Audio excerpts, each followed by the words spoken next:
নমস্কার বন্ধুরা, মিস্টার আর Mrs cooking আরে তোমাদের সকলকে জানাই আর একবার স্বাগত। আজকে চলে এসেছি আবার একটা দুর্দান্ত রেসিপি নিয়ে। একদম পুরোনো দিনে শীতকালে এইরকম রেসিপি গরম গরম ভাতের সাথে বলো বা রুটির সাথে বলো, দারুণ লাগে। এটা স্পেশালি তোমরা যদি ভাত দিয়ে খাও তাহলে কিন্তু দুর্দান্ত লাগবে। যদি কেউ মনে করো অবশ্যই রুটির সাথে ট্রাই করতে পারো। আজকের যে রেসিপিটা সেটা একদম ঝাঁঝালো আর দুর্দান্ত, সেটা হচ্ছে শিম কাসন্দি। শিম কাসন্দি এই রেসিপিটা কিন্তু এই শীতের দিনে আমাদের বাড়িতে দেখতাম যে মা কিন্তু ঠাকুমার কাছ থেকেই শিখেছিল এই রেসিপিটা কিন্তু বানায়। শিম কাসন্দির এই রেসিপিটা অনেক পুরনো, কিন্তু এই রকম স্বাদে অসাধারণ।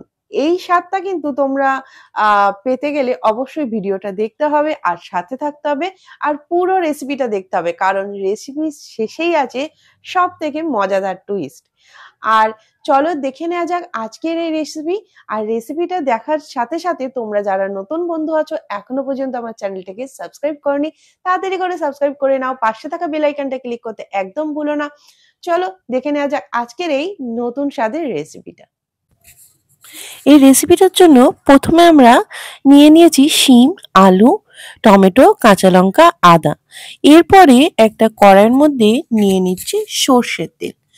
কড়াইয়ের মধ্যে সর্ষের তেলটাকে নেওয়ার পরে সর্ষের তেলটাকে একটু গরম করব। আর এই রান্নার জন্য সর্ষের তেলের টেস্ট কিন্তু দুর্দান্ত আসবে। এখানে আমি শিমগুলোকে ভালো করে ধুয়ে নিয়ে কড়াইতে দিয়ে দিয়েছি। আর শিমগুলোকে একটু লালচে লালচে করে একটু হালকা একটা কালার চলে আসলে এটাকে ভেজে তুলে নেব। আমরা সেইভাবে কিন্তু শিমগুলোকে একটু ভেজে নেব। আর শিমগুলো ভাজার সময় একটু নুন আর সামান্য একটু হলুদ দিয়ে শিমগুলোকে আমরা কড়াইতে ভেজে নেব। এতে শিমের যারা যদি শিমের গন্ধ পছন্দ না হয়, অনেকেরই আছে, সেই শিমের গন্ধটা কিন্তু কেটে যাবে। আর শিমটা খেতেও, রান্নার পরে খেতেও সুন্দর লাগবে। তাই একটা হালকা কালার আসলে দেখো ঠিক এইরকমভাবে এইরকম পর্যন্ত আমরা শিমগুলোকে ভেজে নিয়েছি। ঠিক এইরকম অবস্থাতে আমরা তুলে নিচ্ছি তেল থেকে সমস্ত শিমগুলো। সমস্ত শিমগুলো তেল থেকে তুলে নেওয়ার পরে আমরা এই তেলের মধ্যেই দিয়ে দেব ফোড়ন। এর থেকে আর বেশি তেল ব্যবহার করব না। এখানে আমরা 2 চামচ তেল নিয়েছিলাম, সেই তেলের মধ্যেই দিয়ে দিচ্ছি এখানে জিরে ফোড়ন, দিয়ে দিচ্ছি রসুন। রসুনটা এখানে আমি একটু বেশি ব্যবহার করেছি, রসুনটা দিয়ে দিচ্ছি। রসুনটাকে দেওয়ার পরে রসুনটাকে কিন্তু ভালোভাবে একদম লাল লাল করে রসুনটা ভেজে নিতে হবে। এই রান্নাতে যদি একটু রসুনটা ভালোভাবে ভেজে নাও তাহলে কিন্তু টেস্টটা দুর্দান্ত আসে। আর এরপরে দিয়ে দিচ্ছি একটাই পেঁয়াজ।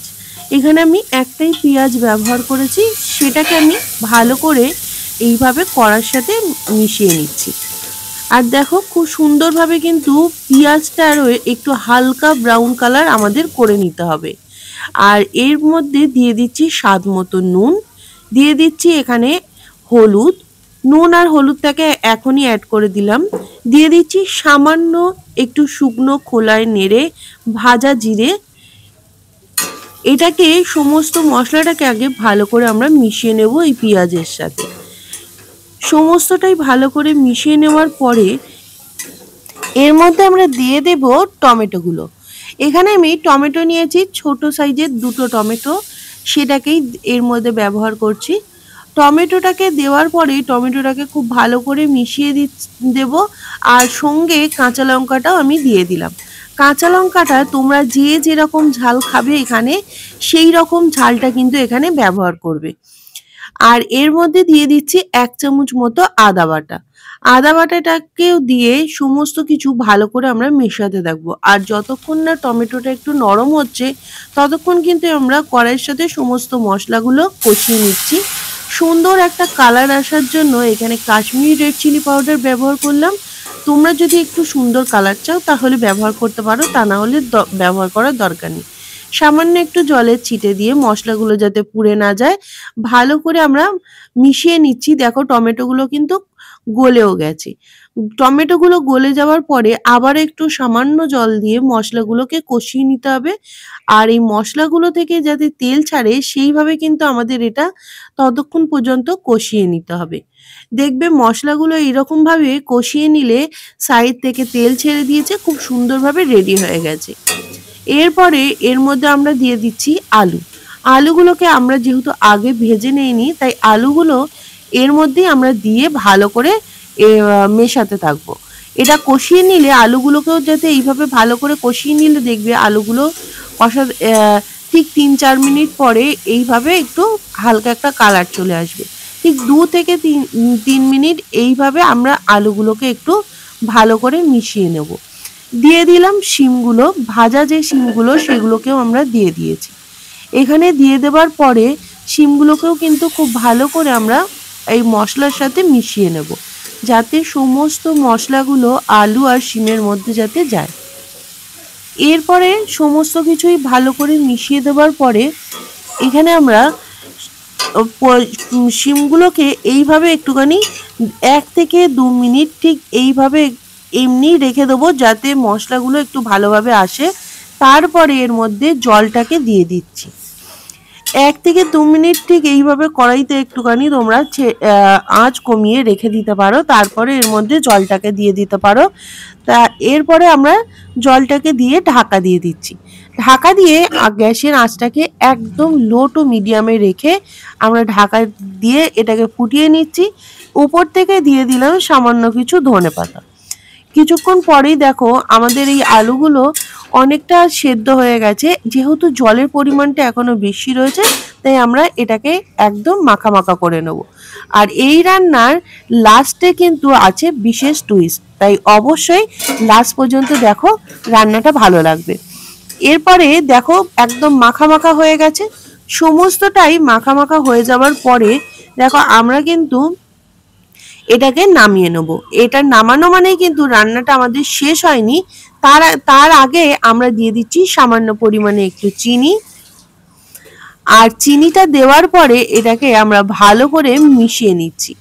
আর মিশিয়ে নেওয়ার পরে এর মধ্যে যেটা স্পেশাল একটা উপকরণ, সেটা কিন্তু এই রান্নার শেষে আর এখন কিন্তু আমরা অ্যাড করব। এই রান্নার মধ্যে আমরা দিয়ে দিচ্ছি কাসুন্দি।